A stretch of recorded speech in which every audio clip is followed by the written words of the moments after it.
Welcome to the I Hate Critics Movie Review Podcast. I'm professional film critic Sean Patrick. With me is Jeff. Howdy. Jeff, tell people where they can find your art. JeffLassiter.com is my website. And if you are in the Chicago area this weekend, I will be selling at the Massacre, which starts at noon at the Davis Theater in Lincoln Square and goes till really late. They're going to have celebrities and all sorts of horror movies like Cemetery Man, Freddy's Dead. Lisa Zane from Freddy's Dead will be there in person, signing autographs, talking about the movie, et cetera, et cetera. So yeah, just you can follow me on Instagram. My art Instagram is Jeff Lassiter Pop Cult, and looking forward to adding some new stuff that I'm working on currently for some of my fall festivals. And I think people should get your Maxine stickers. I agree. And, you know what? The Maxine print too. I just happen to be looking at the Maxine sticker because it's right across from me on the desk here in the office. Ah, nice. All right, let's talk about some news. We've got some news in the world of AI as Lionsgate is sold out. The first, I mean, they're the first maybe, but they're not going to be the last to sell out to AI. And I mean, you got the story, Jeff. Lionsgate is actually working with Runway to drive content. I'll read you the headline. This is one of the most dystopian headlines I've ever read. Lionsgate Films partners with AI firm Runway to drive content, quote, help us utilize AI to develop cutting edge, and this is what gets me, capital efficient content creation opportunities. Ugh, gross. What the fuck? Way to honor the legacy of the legendary Robert Altman by totally taking a shit on movies. Yeah. Whether this will at some point also mean creating original content using generative AI tools is still up in the air. I 100% know that we will eventually have an all AI movie. And knowing how lazy Hollywood can be, I don't think they're going to go back after they generate a movie and fix the mistakes. You know, like everybody has 17 fingers and all that. I don't think I can honestly see that happening. There is one Star Wars content creator who apparently is doing something with AI. I don't know. He's kind of a douche nozzle. And has posted he says it's just Photoshopped, but it looks totally AI, so I'm sure he's lying. A trailer for this animated movie that they're making with all the likenesses of the original trilogy cast. I'm sure Disney will love that. So, God, that's just trash. Have you seen that 50s Star Wars trailer? I think we talked about that before. Yeah. I think those trash. Are interesting. Fucking trash. But I'm just waiting for Hasbro to start making action figures out of like the Boba Fett. Well, okay, so I want to say this. The first one that I saw was kind of cool, kind of fun, interesting, whatever. It didn't use anybody's likeness necessarily. But I saw one the other day that all it was shots of Princess Leia, does not look like Carrie Fisher at all, with humongous breasts and like these, that heavy metal style animation bra. It's just like, what? Come on, you guys. What the fuck? Oh, that's just awful. That's just awful. And of course, you mentioned off the show, just before the show, that they're training this AI on their library of movies, which is just it's just gross and disgusting to every filmmaker who's ever worked with Lionsgate, having to now look at this and see that you're just stealing their work, Lionsgate. I realize you own the shit, but just because you own it doesn't mean you created it. Your filmmakers created this stuff, and for Lionsgate to then use that material to try and train AI is just absolute garbage, and it shouldn't happen. And I thought we settled some of that during the actors strike, where they're like trying to keep some of this shit out of the industry. Well, and Hasbro is using generative AI to play heavy role in the future of Dungeons and Dragons. I don't know if that means the movies, a TV show, the content of the game, but it's just like, okay, well, we're going to end up with all this shit that looks like a YouTube video. So. Oh, that's not good. Meanwhile, there's other AI news today is James Cameron. No surprise here, I guess. He's joined the AI brigade. He's joined the board of directors at a company called Stability AI, whatever the fuck that's supposed to mean. He said in a quote, "I was at the forefront of CGI over 3 decades ago, and I've stayed on the cutting edge ever since. Fuck off, James Cameron. Fuck off. Fuck off. Fuck off." Oh, that's why the last Avatar movie looks so dumb. Right? If he wants somehow to make Avatar shittier, I mean, he's definitely picked the right horse in AI, because they can definitely help him with that. Meanwhile, do you want to know who's on our side in this fight? And this is the weirdest fucking thing to have to say, but the champion today in responding to this AI thing is Michael Bay. Michael Bay, of all people, says, quote, "It doesn't create, it just imitates, and it will create a whole bunch of lazy people. So to all the original creators out there, have no fear." Unquote. Michael Bay just trashing AI, which good for him, man. He's certainly not my favorite filmmaker, but good for him for standing behind actual creators. Yeah, he's a filmmaker, not an AI prompt writer. So, James Cameron just desperate to be relevant, isn't he? Just desperate to remain relevant. I realize that people consider him relevant because he makes a lot of money. That's a Silicon Valley thing. Like, and this worship of money, this worship, like, oh, if it made a lot of money, it's a good thing. It's the dumbest, laziest mindset to have. That's how you get what we have in government right now. That's how you get what we have in many industries right now, where people just fail their way upwards because they've got money and they've somehow made that money, so they must be a fucking genius. Yeah, and how would James Cameron like it if somebody just did an AI version of the Terminator? Or, Avatar. I mean, it's practically AI now, but what if somebody just, said, remake Avatar in the style of George Lucas? I mean, I could do that on my computer right now if I wanted to. I mean, because it wouldn't be any worse than the last Avatar movie, honestly. You're probably right. But it's like, what if somebody did a deep fake AI of James Cameron filleting the corpse of name anybody. Right. It's just AI, we're just on the cutting edge of porn, James. Oh God. It's just so gross. It's just so gross. These tech bros, these Silicon Valley people have just gone, just started, drinking their own Kool-Aid, and they've just gone so far in the wrong direction. They just continually, I don't know, their pursuit of profits is just coming at the expense of human being after human being after human being, and we're doing nothing to stop them. I mean, where does it end? That's the thing. It's like, we've seen the Terminator. We've seen all these dystopian movies, and that's basically, we're all going to be Wall-E. We're all going to be just stuck in our houses watching AI content and having everything delivered.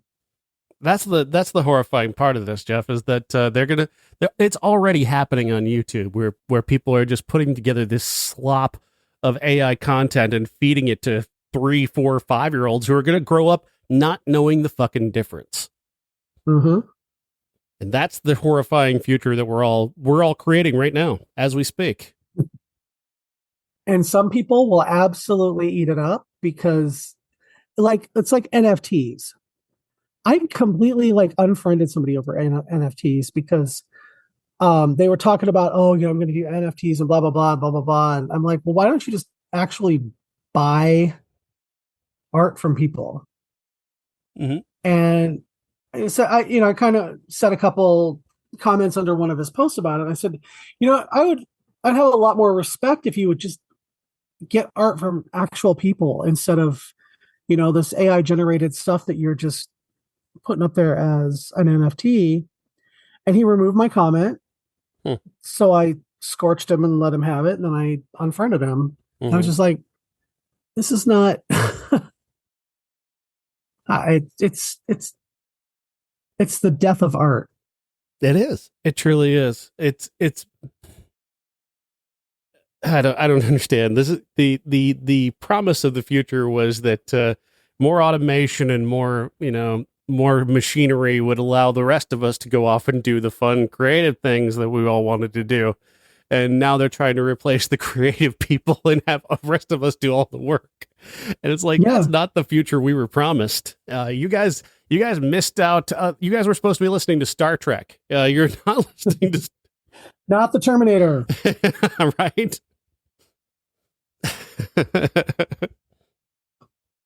I don't know. I just, I after hearing that, and when I went to see Never Let Go, and it was a Lionsgate movie, I'm just like, oh, are we going to watch this again in 10 years? But it's all going to be generative AI.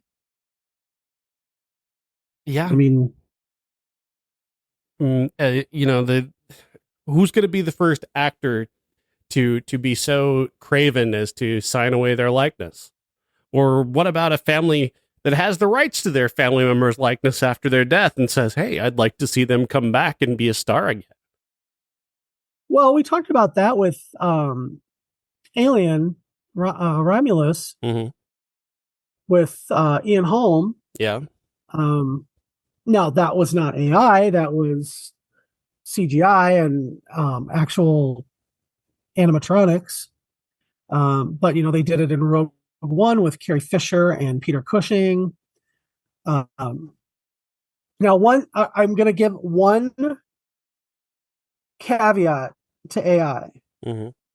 James Earl Jones, before he died, did a whole library of sounds to use with AI after he was gone in case they wanted to do Darth Vader again. Which I weirdly don't have a problem with that because he was the one who said, yes, I'll do it. So that's the line for me is, are we going to we could have a slew of sequels to Return of the Jedi that take place in that era that use, it's all generative AI with the original trilogy actors. I can appreciate that, but at the same time, maybe Darth Vader should have died with him. Maybe just maybe we should let things go so that we can create new art. I mean, because I just watched this thing yesterday. Red Letter Media put out a video that is one of the best things that has been put on the internet in some time. And it was all about what's coming up. And everything was just this. It's a sequel, remake, reimagining, prequels, and just the dystopian just way that we've allowed them to continuously take things from our past and serve them back to us in a new, lesser form. And I appreciate what James Earl Jones did there, and I understand that maybe there are more Star Wars stories to tell, and you'd like to have that there. At the same time, if we would just let some things go, maybe we could create something new. Maybe we could just force them to do something new. So, yes, I agree with that. And I am one of the people who I'm obviously a huge Star Wars fan. And I appreciate, making a breadth and depth of stories from all eras of the Star Wars story. Apparently, we are every time we try something new, a bunch of very loud and wrong internet people have to come on and ruin it for everybody else. Well, And but they should just continue to be angry, though. We should just continue to make those people angry. I They should be agree. angry I the rest of their lives. 100% fucking agree. But it's like, oh well, we have to look out for our shareholders. How about just looking out for art? Mm-hmm. Yeah, just look out for art. There's a way to do it. I mean, there are people who are doing it. I mean, there's this the mid A24 has been doing it for a while. Making money and making art. I don't know. It seems very possible to do that. We did it for many, many years. People, mavericks who took risks and made big money. And we've become so risk averse and everything is just so profit driven that everything's the same. Everything is always the same. One of the things that we've done, and this is across the board, and I blame capitalism. Absolutely. This is all capitalism's fault. Absolutely. We've gone from a society that broke up these monopolies to give people more choice and to promote, market-driven change and things like that. But then over the last 40 years, we have gone into all of these monopolies again. I mean, look at Unilever, look at Nestle, look at Disney. Disney's buying up all the other studios. So, Ripley's a Disney princess now. That kind of stuff is just, there are very, very few people out there making independent stuff. Mm-hmm. And whether, that's that's always going to have, there's always going to have to be that. Yeah. But I fear that we're going to end up with everybody is making, like a different comic book movie, a different Star Wars movie, it's all going to end up being exactly the same because there's no innovation. I'm loath to praise this guy, but at the same time, it's not Michael Bay. But it's this in that same way. Zack Snyder, at least at the very least, the man is working within the system to create something that didn't exist before. Yes, it's derivative of other things, but Quentin Tarantino is the result of the things that he grew up watching. Every great director is the result of the things that they grew up watching. That's a fact. We're going to talk about a director later on who she is the result of the various influences that she's taken in, and she's taken in those things and combined them and made them into her own. That's what directors do. And yes, Zack Snyder's stuff, I don't think it's very good necessarily, but it is original.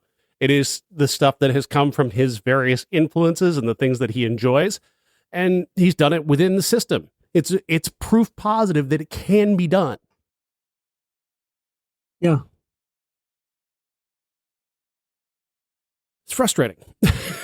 It's very frustrating. It's very frustrating. Yeah. When I have to fight alongside Michael Bay and Zack Snyder. This is going to sound terrible, but I only have two Zack Snyder movies that I like. One is Thanksgiving, and the other is the Dawn of the Dead remake. And most of that's because it was written by James Gunn. He did Thanksgiving? I didn't know he did Thanksgiving. Zack Snyder? Yeah. Oh no, I'm thinking that's Eli Roth, I thought. Yeah. Eli Roth, sorry. No, Zack Snyder did do the he did.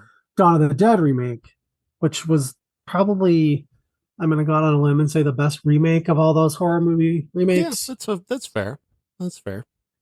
Breck Eisner did a pretty good job with The Crazies, but yeah. Yeah.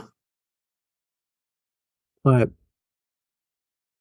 should we get into the movies? Because I saw a movie you didn't see. Yeah, let's do that one, and then we'll have to, yeah. Yeah. I saw Never Let Go with Halle Berry, directed by Alessandra Aja. It tells a story of a mother and her two twin sons who live in a remote house in the woods. And she has brought them up, telling them that, and if they leave the house, they have to be tied to the house. because that's the only thing that can prevent the evil, and she just calls it the evil, from touching them and bringing the evil into the house where it will destroy all of them. As the story goes on, they've been out there for a while. The hardships start to come. They have a greenhouse that the roots of all the stuff in there have become waterlogged, and nothing is living. They're starting to run out of food. They have to eat bark off of trees with sap as syrup. And one of the sons starts to think maybe his mom is wrong. Maybe she's the problem. Whereas the other son does literally anything she says. He believes everything hook, line, and sinker. And we have to figure out throughout the movie, is she just crazy? Or is there an actual evil that lives in the woods with them and will kill them if they get off of the ropes that they're tied to? It's a very, very small cast. It's basically throughout the movie is just Halle Berry and these two boys who play her sons. She is visited by ghosts of her father and her husband, who she has killed because he apparently touched the evil. There's a pretty shocking moment in the middle of the film that I won't give away, that involves the evil and Halle Berry, that you're just kind of like, oh. And then the devolution of, is it an actual evil entity, or is it mental illness, generational mental illness? And even at the end, when they kind of give you an explanation, I think it's still a little up to interpretation. I'm not a big fan. Not a great movie. Not a great movie. Okay. Not a big fan of Alexandre Aja. I don't think they're a very good director. I've not enjoyed much of anything that they've directed before. What was your take on the direction? It was fairly straightforward. Pretty good, pretty solid. I think that, they build the story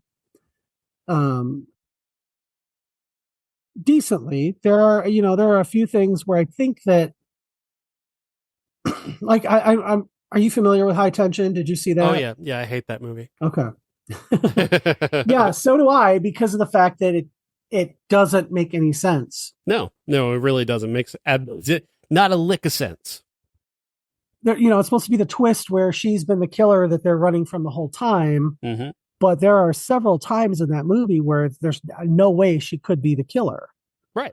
And there's a couple of not necessarily plot holes, but jumps of logic that you have to make this whole premise make sense. Now, I was a big fan of Crawl. I thought that was fun, and you didn't have to think very much of it. It was kind of like Piranha 3D, nothing very, just a fun, like, popcorn movie. You didn't have to really think about it. You just go and watch this monster go after this woman. Okay. But I think this could have probably benefited from somebody with a little more gravitas. This could have been a really really decent, much better movie if it was somebody who seemed to have more of a connection to it. Yeah. A few times you kind of felt that it was detached, and there's literally one spot where somebody is in two places at once, and there's really no way they could be unless the evil was real, but then the evil is not real, and then the evil's real. It kind of goes back and forth several times in the last few minutes of the movie. It's fine. It's streamable. But, if you're looking for high art, it's like a few steps above of Night Swim, but nowhere even close to like Immaculate. Okay, good. That's a nice wide breadth there. He directed the Hills Have Eyes remake, which was terrible. Mirrors is a awful movie. I didn't care for Crawl. I thought Crawl and Piranha 3D were just puerile. P2 though, I got it. He produced and wrote the screenplay for P2, and thankfully he didn't direct it because that turned out to be a good movie. Yeah. But yeah, no, I've never really been a fan of anything that Alexandre Aja has done. I didn't skip the movie intentionally. We'll get to that, but I didn't. I had every intention of seeing Never Let Go, and I thought the trailer was effective, if only because Halle Berry is so effective. I mean, it was fine. It wasn't horrible. It wasn't bad. It was just fine. So it's one of those movies where if it was streaming and I caught it, I would have thought it probably was better than, going in to see it even on discount day. I don't think Alexandre Aja cares about the details of his work. I don't think, and that's where it falters. Like there's so many little details that he just doesn't care about. He seems to want to get every scene done before it's done. Yeah. And that has prevailed in just about every movie that he's made, is that feeling like he's just kind of pushing things along as quickly as possible. Yeah, and I kind of wish that had been more prominent in this. It was an hour and a half. It was, that was great, but this could have been a really interesting episode of the VHS series of movies. It could have it could have been a little shorter and a little more I guess you could have trimmed the fat and made it a decent episode of Creep Show or something like that. So that is that is certainly kind of a nice encapsulation of a negative review. I appreciate that. Well, let's talk about why I didn't go see Never Let Go. There's a reason. There's a reason. It's because I saw a movie called The Substance, starring Demi Moore and Margaret Qualley and Dennis Quaid, and directed by Coralie Fargeat. And this is the best movie of 2024. And it's one of my favorite movies that I think I've ever seen, honestly. I mean, that's a hot take. I just saw it. But it's a movie I never want to see again in my entire life. For many, many, many reasons. This movie messed me up to the point where Jeff and I saw this at the same screening, and I almost asked you, Jeff, to follow me home to make sure I got home okay. Oh, you were observing the sounds me. That you were making. You were observing me during the screening. You were 2 seats away. Was I that loud? Yeah. I kept hearing, so yeah, you were. I had no idea. Audible. I had audibly gasping and creeped out. Because it is that level of just wow. The story goes that Elisabeth Sparkle, Demi Moore, is being pushed out of her job as a fitness influencer. Think of her like Jane Fonda in the 80s with her fitness empire that followed a very successful career in movies. And that's the template for being Elisabeth Sparkle. But she's being pushed out. A greedy executive, Dennis Quaid, wants to get a younger version of her, essentially. And he gets exactly that when Elisabeth is introduced to the substance, which allows her which is a thing she can take that will allow her to create a younger, better version of herself, supposedly better version of herself. And this version emerges from her back in her bathroom, completely nude, in the form of Margaret Qualley. And she's who becomes Sue, this new version of Elisabeth. They're the same person, just 2 different bodies, is what the whoever it is behind the substance keeps telling them. And he also says that there's a very specific set of rules that they have to follow. There's a series of they got to go 7 days, and that's it. Any longer than 7 days, and without switching back between themselves, going from Margaret to Demi and back to, Margaret back to Demi. If they go longer than 7 days, bad things happen. And good God, Jeff, do bad things happen to poor Demi Moore, because turns out Sue doesn't want to give up being this version of Elizabeth/Sue. She doesn't want to give up her time to spend 7 days in a closet being fed by a substance of some sort.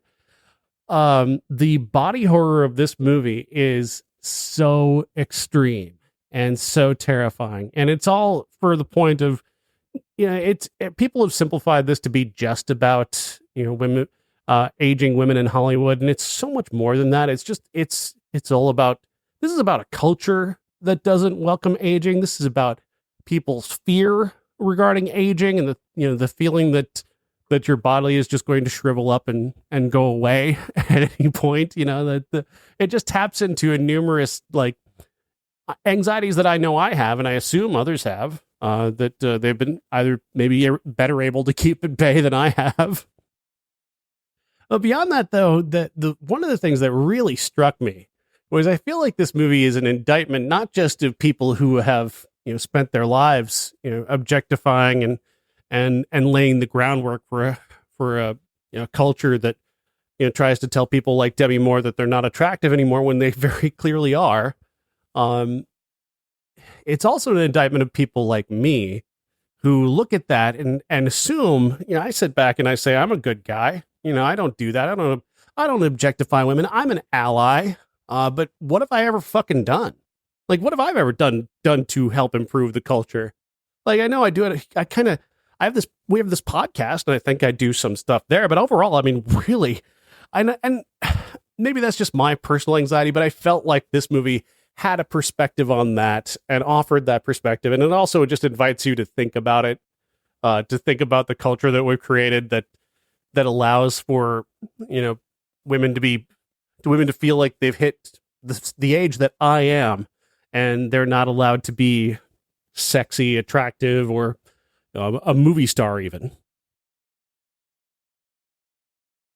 Casting somebody like Demi Moore for that role, who is 61 and playing 50 and looking 50, it could not something it could not be better. If there was a more exploited woman from the time she became a movie star to the time today, I mean, it's so meta it hurts. Well, she lived her professional life on screen and off screen as somebody who was, relentlessly followed by the tabloids, from every magazine, from the time she was on General Hospital until, she happily co-parents her kids with Bruce Willis, and they are all very close, like a family, and she's known. Every little aspect of her life is known. And I think having someone like her cast in this part brings that meta gravitas to the character.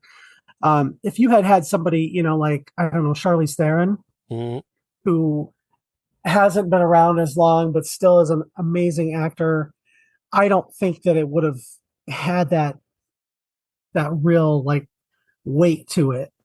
No, this has a whole extra sting because it's Demi Moore, and because you can look back to the 90s and see, her on the cover of every magazine. You could see, I mean, every reference to every look that she ever did, every movie that she ever did. There's stories about her weight. There's stories about whether or not she's going to be able to take off the baby weight, that kind of shit.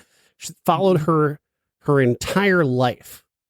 It was like Demi Moore is the closest I think our modern sensibilities can come to thinking about what it was like to be, I don't know, Marilyn Monroe, or like those actresses in the 40s and 50s who were constantly being hounded by executives to be thinner, to be to be more attractive somehow, to lose weight that they didn't actually have to lose, that we got to see that happen in real time in the 90s watching Demi Moore.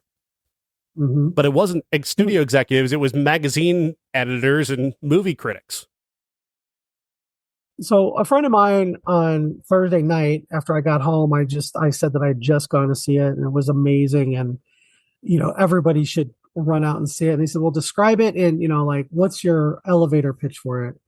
And I said, "The picture of Dorian Gray, made by David Cronenberg and Stanley Kubrick, like if they had a baby together, and she was talking about aging and everybody's expiration date. That's what this movie is." And it's funny that Bob couldn't be with us tonight, but he wants to talk about it later. He did see it, and he said the same thing. He said, Stanley Kubrick and David Cronenberg, and I was like, "See, I'm not being pretentious. That's really what it is." The Kubrick references were everywhere. The crisp, clean cinematography, that hallway, the bathroom, the hallway with the carpet and the bathroom, all of very that was 2001, very The Shining, and that's not to take anything away. Again, I was talking about this earlier. Coralie Fargeat, she's a director who is not derivative at all. This is not derivative. No. Yeah, she is influenced. She's taken the things that she's seen and elevated them and heightened them in her very own way with her very own perspective. She is. This is like I almost don't want to see her ever do anything ever again, because I just feel like this is so much to like live up to. Where could you go from this? I worry for that. I worry for that. Yeah. Where maybe could she'll you just go do like this? episodes of Hawaii Five-0 and SVU or something from here on out. But I think that one of the things that's so effective about it, and aside from the body horror, is the fact that you see a 50-year-old woman who, according to one man who's 20 years older than she is, has lost her luster. And, he dresses like a fucking circus clown and is super loud. And he is every toxic male stereotype rolled into one. Mm-hmm. And he's the one who's saying, you've reached your expiration date and we're going to go with somebody new. That, the irony of that is just like, and it's again with the meta, you've got Dennis Quaid playing that role. Yeah. It was supposed to be Ray Liotta, but Ray Liotta passed away, unfortunately, and so they went and got Dennis Quaid, and he nailed it. He nailed it. He may not be the kind of person I would want to spend time with based off of what I know about him right now, but he was incredible in this movie. He just was. He is so disgusting, and he seems to understand the assignment that he is a terrible human being, and fully accepts that he's a terrible human being. The boldness and bravery of everybody to accept what the director was doing with these scenes, with these close-ups, with the way that she's instructing them to perform. You got to give all of these three just such insane credit for the willingness that they were, the places that they're willing to go in this. It's really incredible. And that shrimp scene in the restaurant is so disturbing. Coralie has made food horror. She made food into horror, Jeff. Like, not just in that scene, but like there's a scene later where Demi, she's been gifted by Dennis Quaid, actually, a French cookbook, and she just sets about making everything in the cookbook, and it is so deranged. It is so just, it's not how food should look. It is the exact opposite of like, and there's so many great food movies over the year. Like, just think of the great food porn movies over the year. This is the exact opposite of that. All of the food looks as if it's just on the verge of going bad, but it's like not, like she just made it. Somehow it just looks like it's just, everything is greasy. Everything's got a film over it. It's really just so disturbing. But that shrimp scene, that close up, to be willing to be an actor and to be in that moment where you're just licking your fingers and you've got food all over your face and you've got this camera that's basically fisheye right in front of your mouth. And the mouth noises are so mic'd. They're mic'd so loudly. I had to tell several people that I know, you can't see this movie. You won't make it. You won't make it through that because they got such an aversion to mouth noises from food. And I didn't know I think I might have just developed that while watching this movie because it is so horrific. But it's also so brilliant because it's so fitting of what it's such a simple way of communicating just how vile and gross and disgusting this guy is on top of his actions. Yeah. Well, that's the attention to detail, like just to have that scene, to have the suits, to have the hair, the attention to detail is everywhere in every frame. She cares about every frame. There's a part that I want to talk about, but it's gonna go into spoilers. Hate to spoil it. It's fine. But at this point, so when Margaret Qualley is taking out all the spinal fluid, I'm assuming, and she makes Demi Moore this crone, and then the only way that Demi Moore can stop, she thinks, is to swap again. And then Margaret Qualley has to do the same thing next, and they end up creating the monster, Elisabeth Sue monster, and Elisabeth Sue, yes. One of the things that really, it drove the point home, if I didn't already know what the point was from, the rest of the movie, she has hidden this portrait of Elisabeth in the closet back in her heyday. And, she's put a hole, Elisabeth has put a hole in it by throwing a drink at it. And she rips the face off of it and puts lipstick on it and pins it to her face. Staples it to her face, and nobody at the beginning even notices that it's not her, that it's not Margaret Sue. It's not her. It's Demi Moore's face with lipstick on it, stapled, a flat mask stapled to her head. And everybody's like, "We got to get you in here. Come on, come on, come on!" And they just don't realize it. And that to me was like, Demi Moore went from being seen as this old monster to being a monster who people don't see because they're just so invested in like the next thing, let's get the next thing going. Come on, get on. You're on. We're not paying any attention to who you really are. And that was what really got me. Yeah. And that was right towards the end. I don't know if this is, I'm not trying to correct you per se, but it's, because you're not wrong, but at the same time, what happened was that Margaret Qualley had killed Elisabeth by that point. Sue had killed Elisabeth, the original Elisabeth, had killed her by that. She's dead. She's gone. She goes to the bathroom and finds the original, the original substance that you're not supposed to take a second time. And that's what creates the monster that emerges from her. So she's still there in the bathroom. She might be dead because I'm assuming Elisabeth Sue, the monster, didn't put her on, the food substance to keep her alive. But the monster emerges because she uses the activator for the second time, which is another violation of the rules of the substance. That creation, though, is one of the most horrifying things I've ever seen. I could watch Texas Chainsaw Massacre on a loop and never feel the way I felt seeing that monster just spraying blood everywhere. You can't even, I don't think you can spoil this movie because you don't understand. If you've not seen this, you don't understand what it's like to watch a human breast, a female breast, emerge from an eye socket and fall onto a stage in front of topless dancers and TV executives.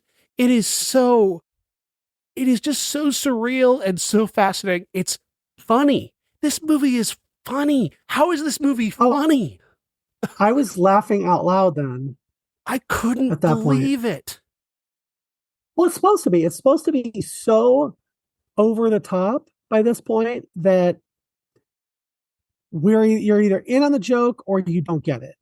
And if you get it, you're like, okay, it's such a heavy satire of the way we see women. And that's, I don't think I'm wrong in that, that they don't see her.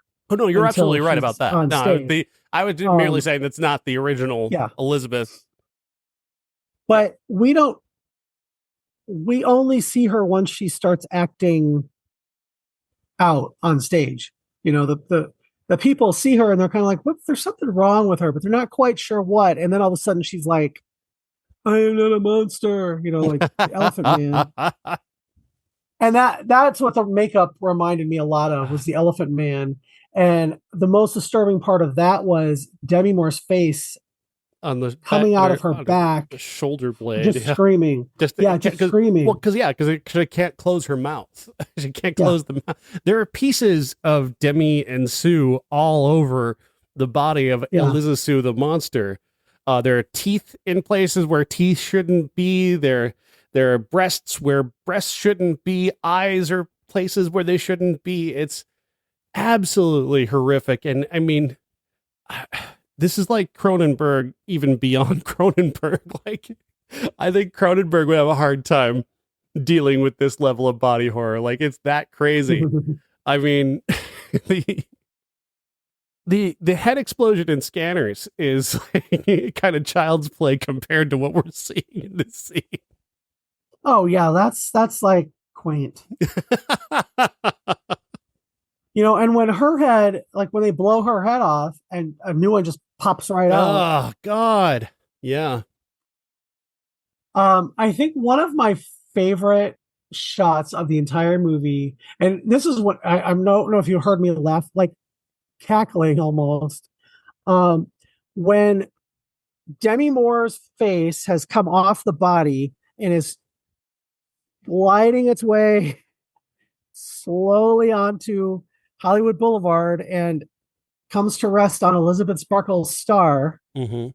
Which we'd seen. And we saw it. We saw the whole process of that star being made at the start of the movie. And that is such a cool visual. And it's so cool that comes back at the end like that. Oh God, I loved that.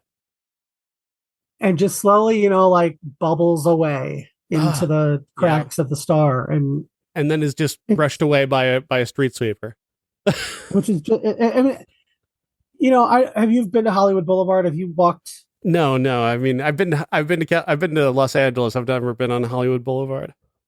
Hollywood Boulevard is, for the first 10 minutes you're there, magical. And then it is one of the saddest places you've ever been. Yeah. And that whole, like, if you had just done the shot of the star being made and just shots of Elisabeth Sue on top of that star and then ended like it did, would have been the perfect encapsulation of Hollywood Boulevard. So yeah, the beauty in the underbelly. Yeah. Oh, walking Hollywood Boulevard after midnight it's like Maxine, only sadder. So when you see her bubbling into the concrete at the end, you're just like, yeah, that's about what Hollywood does, is it's, builds you up and spits you out and then sweeps you away in the morning. The level of skill in the direction of this movie cannot be understated. I mean, her skill, she's just so good. The choice that I didn't know what she could do next. I had no way of guessing what possibly she could do next, and then she kept finding a way to make this even more horrifying. I mean, we've got Demi Moore's face just pummeled into oblivion by Margaret Qualley, and then you're like, okay, where do we go from here? Oh, we've got something for you. Just wait. I mean, the fact that Demi Moore has been around for 40 some years, has always been just slightly under, like a serious actor. Mm-hmm. She did Indecent Proposal, which we talked about, and G.I. Jane, but has always just bubbled under. I think that kind of adds to this in a way that, you could see her. Like I was thinking as I was watching it when she said, she was nominated for an Oscar, and I'm like, was Demi Moore, did she win an Oscar? No. And no, she didn't. But like her whole, like her entire career is there's so much there she was that it was hard to. She was accused of chasing Oscars when she did she did that Nathaniel Hawthorne update with Gary Oldman. That was a complete disaster. I mean, she did a couple of movies where everybody accused her of chasing after the Oscar. Whether maybe she did, I don't know. Maybe she wanted that respect, or maybe she just liked the role. I don't want to assign motives to her because that's seriously everybody kept assigning motives to her that she never actually professed herself, which happens to, actors in Hollywood all the time. Yeah. I think she deserves to win Best Actress. She's incredible in this movie. This movie doesn't work. It's more than the meta. We were talking about the meta before. It is way more than the meta. She is going hard. She goes hard in this. She puts everything she's got into each and every moment. Whether she's, buried in makeup or whether it's her, just looking the best she can possibly look. She's going hard from minute one to minute last. She's incredible. Margaret Qualley's incredible too. We haven't talked much about her, but Sue doesn't have the kind of she's got the slightly easier role. She basically did she have to pull something out of her stomach or something? Yeah, it was a chicken drumstick. Oh God. That's when I heard you go, oh. Yeah, that was well, something. This is Demi Moore's movie. This is, she's only in it for half of the movie, but it is her movie. Every time she's on screen, she commands it. She's the one who says, I'm here and this is my movie and I love Margaret Qualley, but she needs to calm the fuck down because this is mine. And every single thing she does is, how some people say, oh, that was a choice. Yeah, it was a choice, but every choice she makes is great. The scene when she calls her high school friend because she's just feeling underappreciated and she just needs somebody to kind of adore her and worship her a little bit. Mm-hmm. So she calls this guy, and then that's when I realized that, oh, she just can't get out of her own way. Yeah. She's her own worst enemy. And this is a guy who, they're both the same age. He's loved her since she was in high school, and he saw her in broad daylight, what she looked like, and still wanted to go out with her, which she looked gorgeous. I mean, that's not, I'm not saying, I'm not saying she looks bad, but this is somebody who saw her in the harsh light of day and was like, you're beautiful. Oh my God, you're still, you're as gorgeous as you were in high school. And she can't let herself believe it because she knows that Sue is her quote unquote best version. Yeah. When she's really her own best version. Yeah. That's the saddest. That's the saddest part, is when she keeps running late because of the fact that she just thinks she's hideous. Yeah. That's the part that she and Sue can't accept, is that they're the same person. And that's what the creator, which we never see the creator of the substance. We don't know who it is. We hear a voice on a phone, and that is it. We don't know anything about them or how they created this. But he keeps telling, you're the same person. You keep criticizing them for what they're doing. You're the same person. You're doing that. Mm-hmm. And yeah, that's the whole point, is that she's doing this to herself. This punishment that she's inflicting upon her, she's doing it to herself because she feels like she has to, or even, in a self-loathing manner, she feels like she deserves this fate. Well, I think that, yeah, it's a self-loathing thing because she has been told for the last 40 years by Hollywood that there's always somebody nipping at your heels. And then when it becomes real, she finally has to start facing it. She finally has to believe it. So I love this movie. I adore this movie. I think this is the best movie of 2024. I know you kind of still are with Maxine, and I don't want to take anything away from Maxine. It's an amazing movie. This movie blew my mind. This movie, and I don't know, maybe I'm mistaking have had so many of my anxieties triggered by it as the movie being effective. But honestly, I think my years of experience have given me enough backing to realize when I'm seeing something transcendent, and I feel this is something that is absolutely transcendent from an artistic perspective. It's terrifying and it's gross, and I don't recommend an untrained audience to go see this. I don't think, if you're not somebody who has spent a lot of time, seeing movies and being ready to watch a movie, this is not for you. If you've got a problem with body horror, if you've got a problem with super gross stuff, this is not a beginner movie. This is advanced. This is advanced stuff.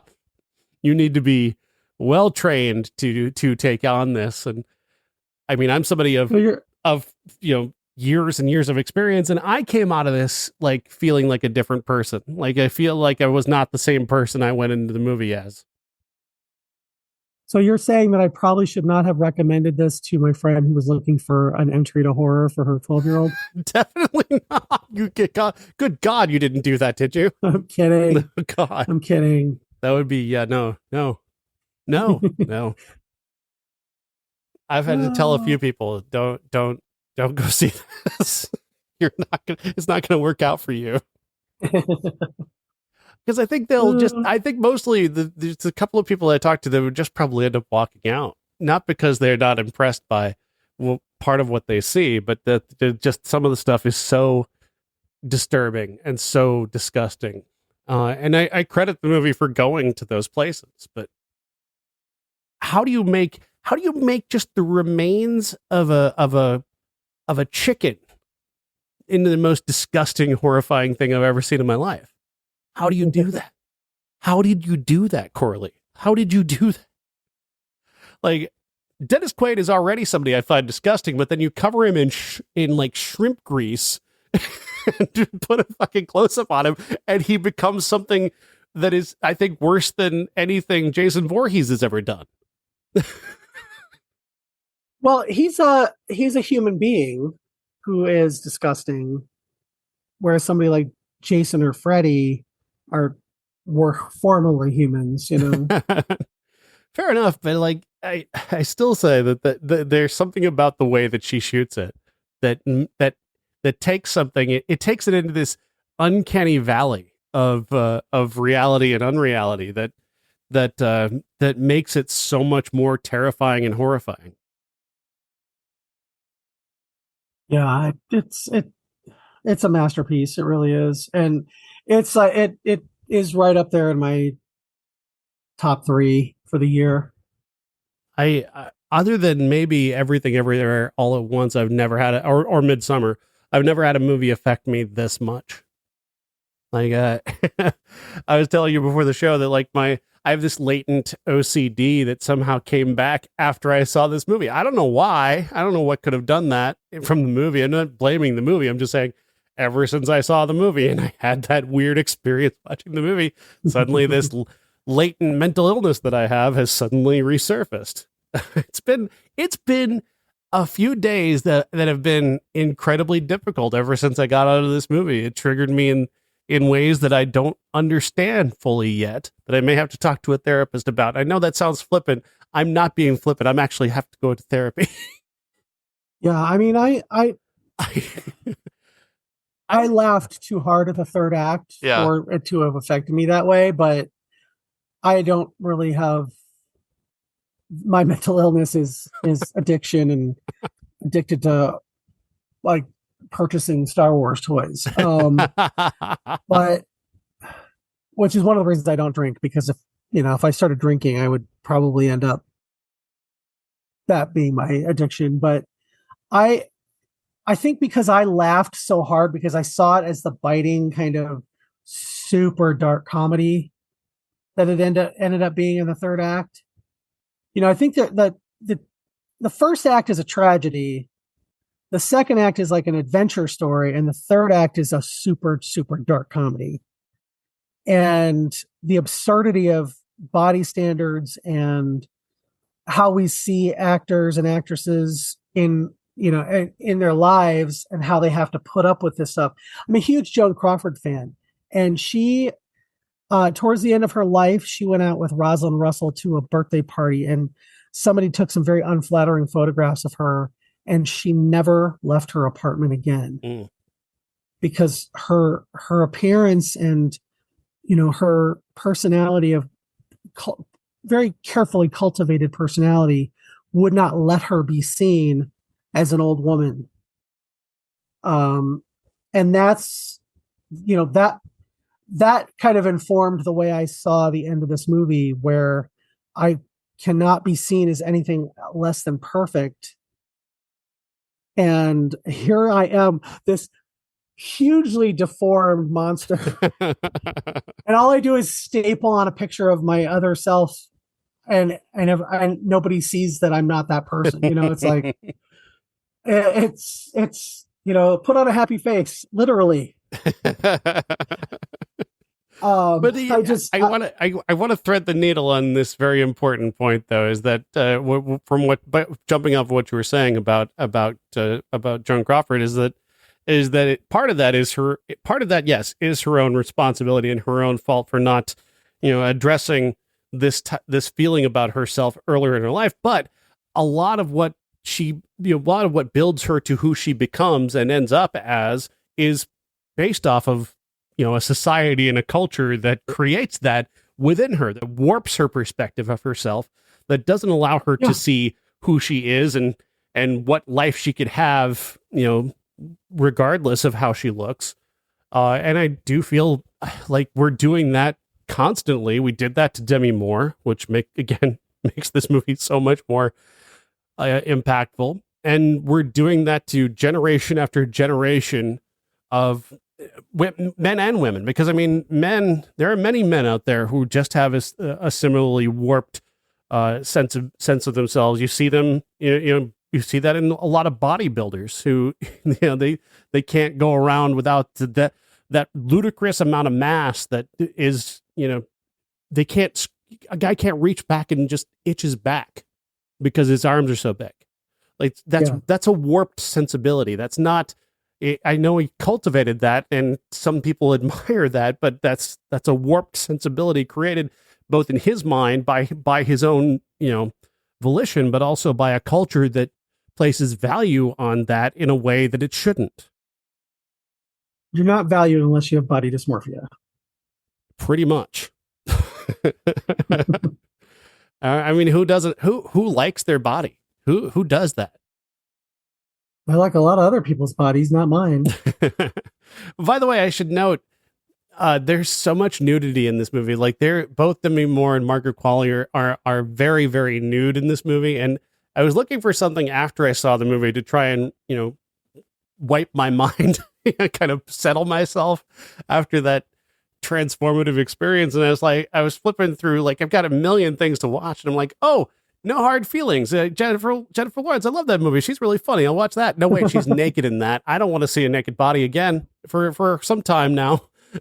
Did you know that Margaret Qualley's breasts were not real? Yeah, that's it. Which is, again, so incredible. Again, just a testament to the remarkable work that the director did to because you don't question for a second that's her.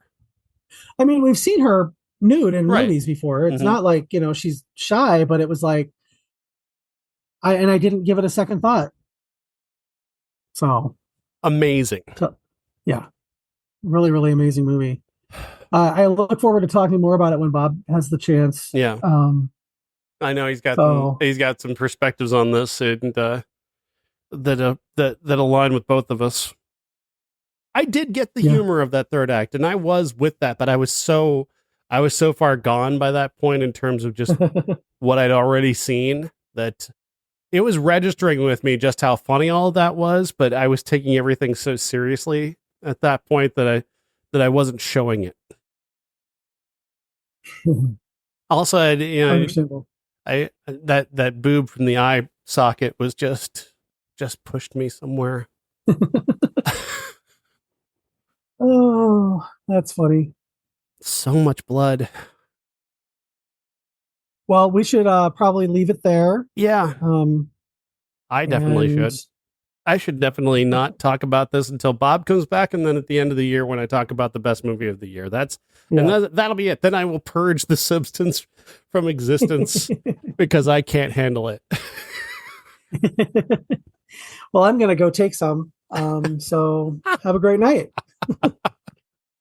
Time for our classic. It's 1988, and it's The Blob, because The Blob looks a lot like what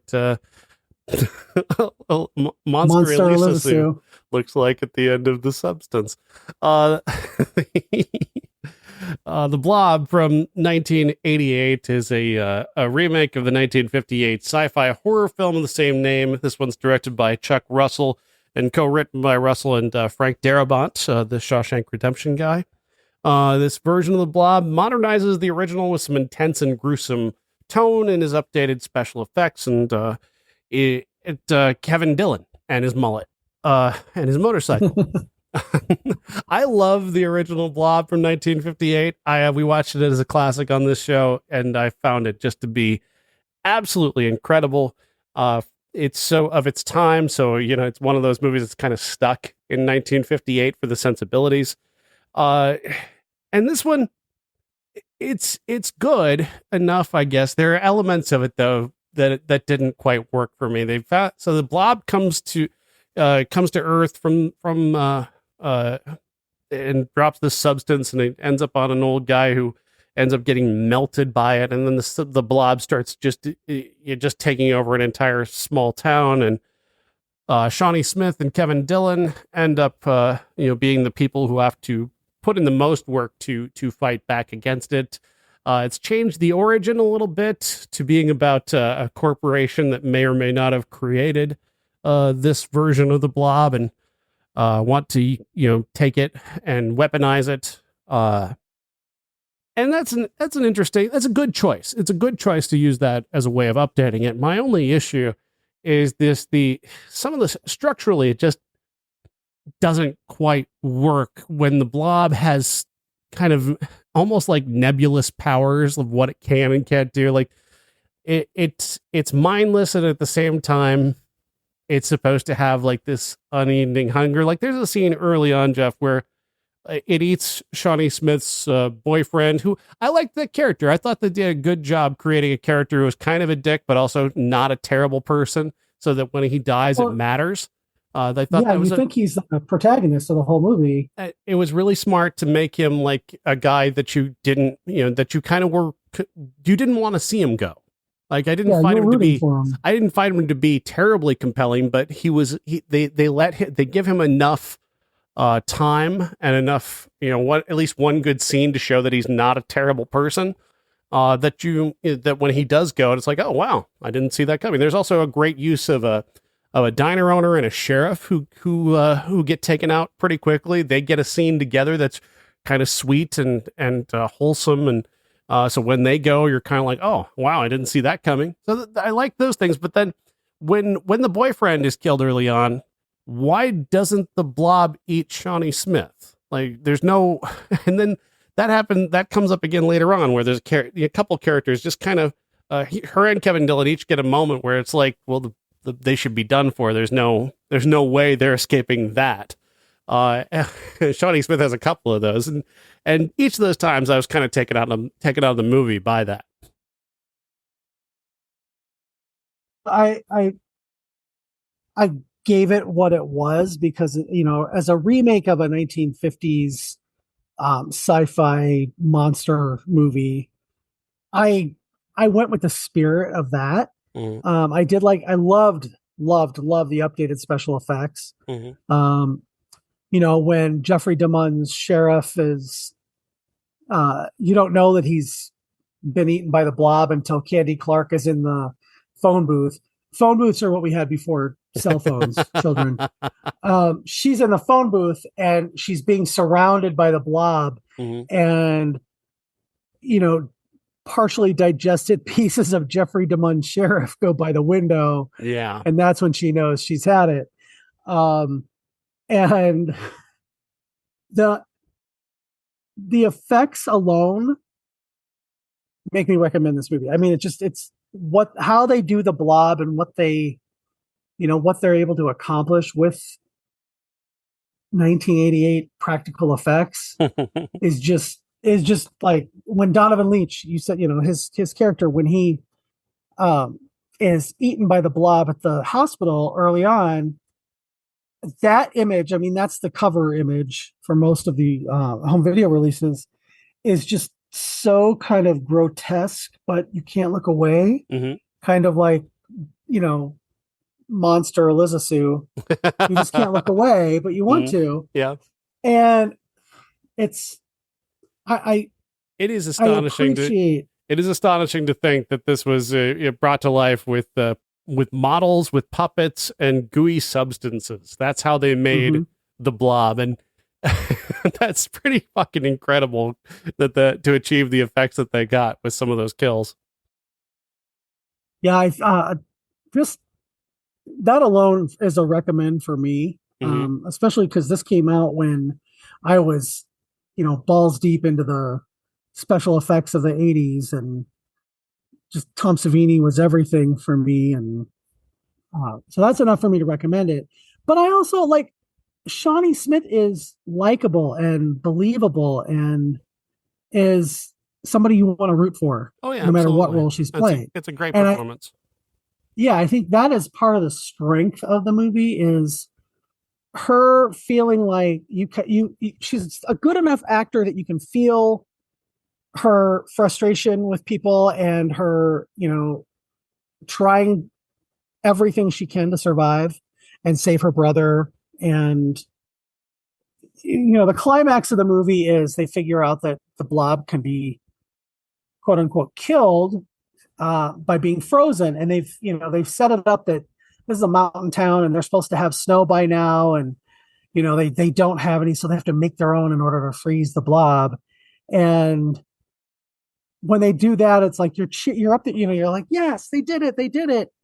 And then you're like, well, wait, where are they gonna, how are they gonna keep it in this freezer for eternity? What happens if the power goes out? Yeah. And Kevin Dillon is not as good an actor as Shawnee Smith, but he's got that kind of oily, dumb bohunk quality to him. It doesn't really take away from it, for me anyway. Mm. He's fine, but I mean, it's kind of hard when the 1958 version has Steve McQueen. I don't think that he was never going to live up to that. No. McQueen is magnetic. He's a movie star. Even at that, even in like one of his first roles, you could tell that guy was going to be somebody people were talking about for years. And Kevin Dillon was not that. No. Kevin Dillon is no Matt Dillon.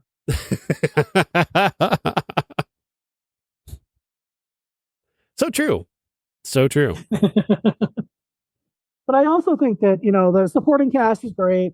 You've got your Frank Darabont roadshow actors and little bits of humor. Like the Ricky Paul Golden plays Paul's douchebag best friend who's going to try to have sex with Erica Eleniak, and is trying to get Paul to buy him condoms, and the pharmacist turns out to be Meg's dad, and he's like, I need to get some ribbed, and then when he sees him at his house later, he's like, ribbed.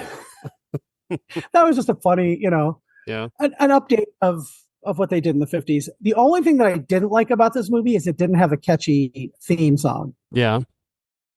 Like the 1958 one. So fair enough. Which if I start singing it, I will have it in my head, more than Chuck. Yeah, the original. I mean, there's a reason why the original is the original, and it's Steve McQueen. It's the wonderful cheesiness of it. It's the period feel of it, but also that bright, colorful cinematography. There's a Criterion collection Blu-ray of The Blob from 1958 that is a must own. It is a must own. Yeah, I do own that. All right, Jeff. And it's directed by Chuck Russell, who did Nightmare on Elm Street 3. So you've got that, that kind of dreamlike quality to some of this. And it does have a great ending that I was hoping we were going to get a sequel to, like Son of the Blob, with the preacher who's keeping a little piece of the blob in a jar. And I was hoping there was going to be a sequel for years, but I don't know. Shawnee Smith's still around. Maybe they could do Son of the Blob. Kevin Dillon's still around, isn't he? Oh, is he? I don't know. Yeah, he is. He's not dead. His career is. Oh, hello, zing! We are saying so many nice things about him, and you got to do that to him. But he was on Entourage, so he deserves it. Yeah. We're gonna wrap things up. No flick chart this week, just because because of time. But I just want to mention that what we have for this week, which is Megalopolis. Megalopolis. Should we just preemptively do a show about it for them to see it? We'll be talking about Megalopolis next week, and I don't know if any of us are ready for Megalopolis after seeing something as transcendent as the substance. What will Megalopolis be like? But also, if we want to skip that, we can also see Vindicating Trump, which is coming out this week, which is great. Oh, that's what I was planning on seeing. But I have seen one of the movies coming out this week, Lee with Kate Winslet. I'm going to be watching Azrael this week as well, which is I'm excited about. I've heard good things. It's another one of those under the radar horror films. And Aubrey Plaza's new movie, My Old Ass, is coming this week as well. And Jeff, I got some really great news. Azrael, 85 minutes. My Old Ass, 89 minutes. God bless these movie makers. Wow, I might be able to see one of them. I'm traveling this weekend. Like I said, I will be in Chicago, so I am going to try to see more than one, but I don't know which one that'll be.